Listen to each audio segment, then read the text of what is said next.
प्रभु यीशु मसीह में मेरे प्रिय भाई और बहनों, हमारे प्रभु और उद्धारकर्ता यीशु मसीह के पवित्र और जीवनदायी नाम में मैं आप सभी का इस रविवार की विशेष दिव्य कृपा की प्रार्थना में हार्दिक स्वागत करता हूँ। सबसे पहले मैं आप सभी का हृदय से धन्यवाद करता हूँ। प्रतिदिन इस प्रार्थना में जुड़कर आप केवल अपने लिए ही नहीं बल्कि अपने परिवार, अपने बच्चों और संसार के लिए भी प्रार्थना करते हैं। आपने इस प्रार्थना को अपने प्रियजनों, मित्रों और परिचितों तक पहुंचाकर ना जाने कितने लोगों के जीवन में आशा, शांति और परमेश्वर का प्रेम पहुंचाया है। आप किसी के जीवन में परमेश्वर के आशीष का माध्यम बने हैं। इसके लिए प्रभु आपको अवश्य प्रतिफल देगा। याद रखें, जब हम परमेश्वर की कृपा को बांटते हैं तब परमेश्वर हमारी झोली को और अधिक आशीषों से भर देता है। आज रविवार है, प्रभु का दिन। यह केवल विश्राम का दिन नहीं बल्कि आत्मा को नया करने, प्रभु की उपस्थिति में ठहरने और उसके प्रेम को अनुभव करने का दिन है। इस नए सप्ताह की शुरुआत हम परमेश्वर के साथ कर रहे हैं। यदि सप्ताह का पहला दिन प्रभु को समर्पित होगा तो हमें विश्वास है कि पूरा सप्ताह उसकी कृपा और सुरक्षा में बीतेगा। शायद आज इस प्रार्थना में कोई ऐसा जुड़ा है जिसके पास शब्द नहीं है। कोई अपनी बीमारी से थक गया है, कोई अपने परिवार की चिंता में है, कोई आर्थिक बोझ से दबा हुआ है, कोई अपने बच्चों के भविष्य को लेकर परेशान है, कोई अपने जीवन साथी के साथ टूटते रिश्ते से दुखी है और कोई केवल चुपचाप आंसू बहा रहा है। यदि आप भी ऐसे किसी दर्द के साथ आए हैं तो विश्वास रखिए, आज का पवित्र वचन आपके लिए है। अब आइए प्रिय भाई और बहनों, हम अपने हृदय को शांत करें और प्रभु के जीवनदायी वचन को ध्यानपूर्वक सुने। आज का हमारा मनन का वचन रोमियो के नाम संत पौलुस का पत्र से है, अध्याय 8 पद संख्या 26 और 27।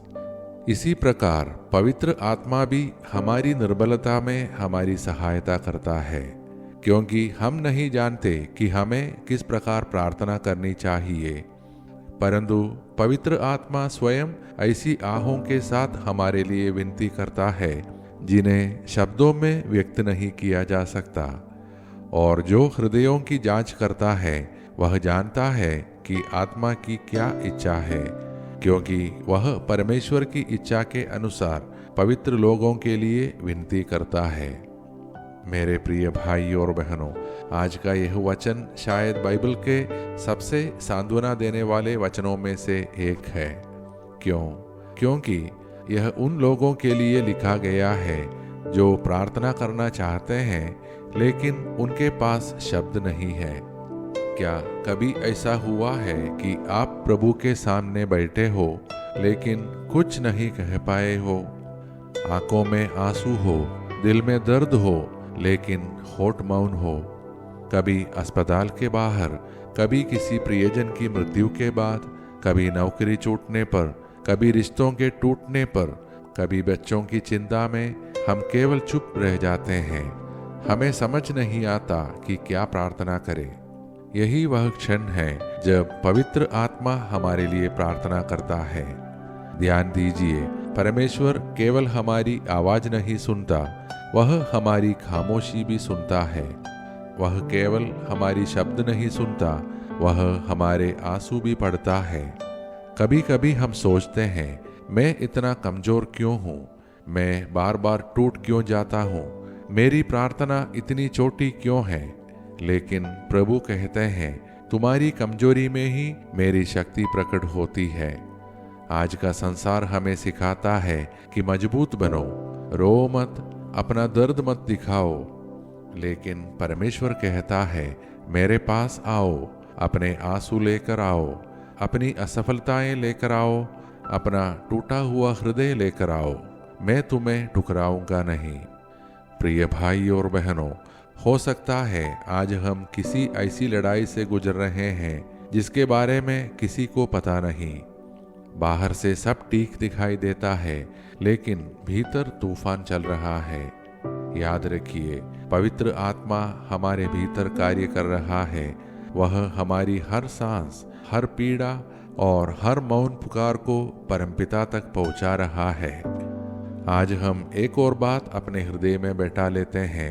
यदि हमारी प्रार्थना छोटी है लेकिन हमारा विश्वास बड़ा है तो परमेश्वर अवश्य कार्य करेगा। आज का वचन हमें यह नहीं कहता कि हमारे जीवन में कभी समस्याएं नहीं आएगी, बल्कि यह कहता है जब समस्याएं आएगी तब पवित्र आत्मा हमारे साथ रहेगा। इसलिए आज अपने बोझ को अकेले मत उठाइए, उसे प्रभु यीशु के चरणों में रख दीजिए। जो चिंता आपको रात भर जगाती है उसे प्रभु को सौंप दीजिए। जो आंसू आपने किसी से नहीं कहे उन्हें प्रभु के सामने बहा दीजिए, क्योंकि वह हमारे मौन की भाषा भी समझता है और यही हमारे लिए सबसे बड़ी आशा है। अब आइए प्रिय भाई और बहनों, हम पूरे विश्वास के साथ उस परमेश्वर के हाथों में अपने आप को समर्पित करें जो हमारे शब्दों से पहले हमारे हृदय को जानता है और मिलकर प्रार्थना करें। हे सर्वशक्तिमान, प्रेममय और दयालु परमपिता परमेश्वर, आज इस पवित्र रविवार की सुबह हम आपके चरणों में धन्यवाद के साथ उपस्थित हुए हैं। जीवन के इस नए दिन, इस नई सांस और आपकी अनगिनत कृपाओं के लिए हम आपका हृदय से धन्यवाद करते हैं। हे प्रभु, आज इस प्रार्थना में जुड़े प्रत्येक भाई बहन, परिवार, युवा, बच्चों और बुजुर्गों को हम आपके हाथों में सौंपते हैं। आप उनके मन की हर बात जानते हैं। जहाँ शब्द समाप्त हो जाते हैं वहाँ आपका पवित्र आत्मा उनके लिए प्रार्थना करता है। हे प्रभु, जिनके हृदय टूटे हुए हैं उन्हें सांत्वना दीजिए। जो बीमारी से संघर्ष कर रहे हैं उन्हें चंगाई दीजिए। जो मानसिक तनाव, भय, चिंता, अकेलेपन और निराशा में हैं उन्हें अपनी शांति और आशा से भर दीजिए। हम उन परिवारों के लिए प्रार्थना करते हैं जहाँ प्रेम कम हो गया है। वहाँ क्षमा, मेल मिलाप और एकता का वातावरण स्थापित कीजिए। पति पत्नी के संबंधों को मजबूत कीजिए। माता पिता और बच्चों के बीच प्रेम बढ़ाइए। हे प्रभु, बेरोजगारों के लिए रोजगार का मार्ग खोलिए। विद्यार्थियों के लिए ज्ञान और सफलता दीजिए।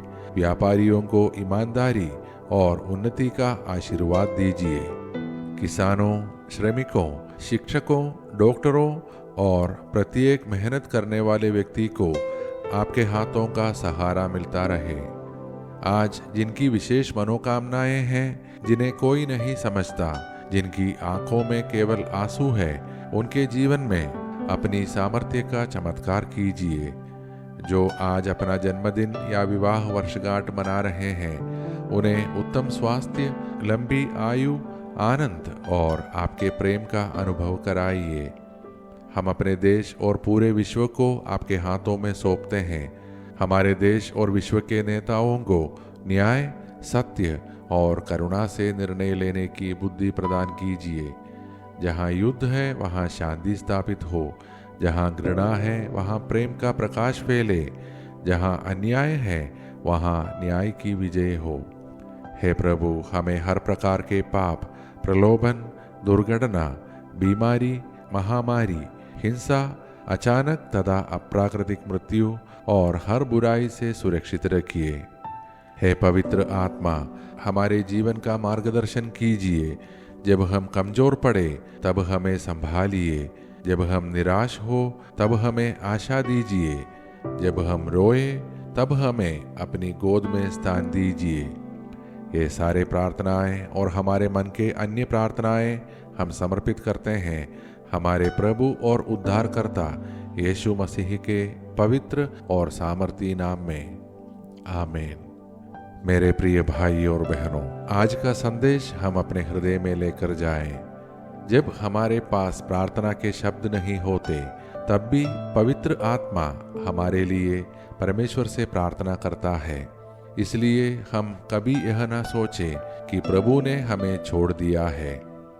यदि आज की यह मनन और प्रार्थना आपके हृदय को छू गई हो तो कृपया इस प्रार्थना को लाइक करें और अपने परिवार तथा मित्रों के साथ इसे शेयर करें। आपका इस छोटा सा प्रयास किसी व्यक्ति के जीवन में परमेश्वर की बड़ी कृपा का कारण बन सकता है। हम सब कल की दिव्य कृपा की प्रार्थना में फिर एक साथ मिलेंगे। तब तक प्रभु हमको, हमारे परिवार को और आने वाले पूरे सप्ताह को अपनी शांति, सुरक्षा, सामर्थ्य और असीम आशीषों से भर दे।